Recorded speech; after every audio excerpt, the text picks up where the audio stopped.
عادة ما يقترن التصوف في الذاكرة الجماعية الشعبية التونسية بالاعتقاد في كرامات الأولياء والصالحين وأهمية التبرك بهم.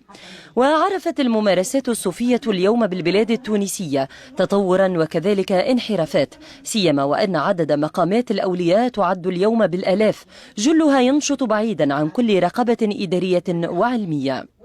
باش نحكيو على الممارسات الموجودة اليوم واللي معناها فيها وعليها، لأنه 2300 مقام نسبة ضئيلة منهم تدخل تحت رقابة وزارة الثقافة، والنسبة الأخرى تنشط بحرية وربما من غير رقابة ثقافية أو إدارية، وهذا كيف فيه مشكلة متاع شعوذة في بعض زوايا إلى آخره.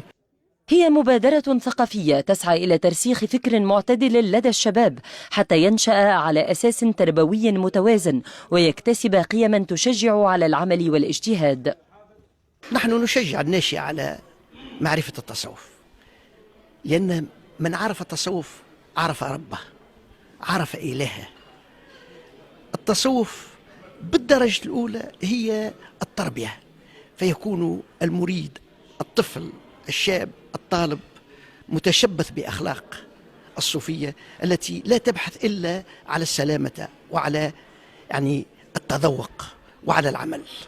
في مجتمع طغت عليه المادة يحتاج فيه الإنسان إلى العودة إلى روحه وإعادة اكتشافها بالاستئناس ببعض قيم التصوف دون غلو، فعوض أن نواجه أحد أوجه التطرف فإذا بنا نسقط في وجه آخر.